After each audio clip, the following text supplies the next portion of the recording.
Le chantier de reconstruction du pont a officiellement repris. Le démontage de l'ancien avait débuté en septembre dernier, mais les conditions météorologiques et notamment la montée de la houille avaient arrêté les travaux. C'est un pont en pierre construit à l'ancienne avec des voûtes, des pierres posées en voûte.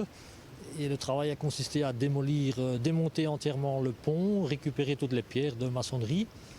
Et alors on a reconstruit les piles en béton armé avec un parement en pierre. Et on a fait construire le tablier en béton armé précontraint qui sont en train de poser pour l'instant.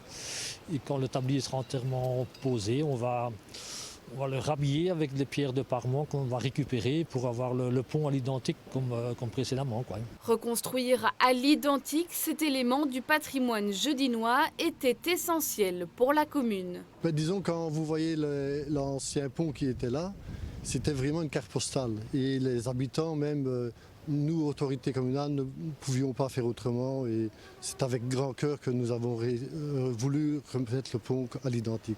Dans les années 80, le pont avait été condamné et réservé aux piétons. Un autre avait alors été construit quelques mètres plus loin. Le nouveau pont sera, lui, à nouveau bien utilisable par les véhicules. Le calcul de la résistance a été fait pour un trafic lourd. Donc le pont sera ouvert à la circulation normale, il n'y aura pas de limitation de tonnage. Les camions pourront passer dessus. L'apparence sera simplement l'identique, donc la vue extérieure, quoi.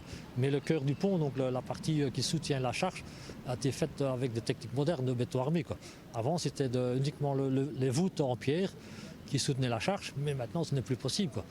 Donc simplement les murs de parement qui seront à l'ancienne, mais la stabilité et la résistance, c'est fait selon les techniques modernes. Oui.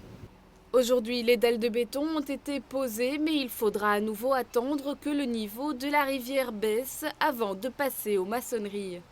Le pont devrait être praticable pour l'été 2020.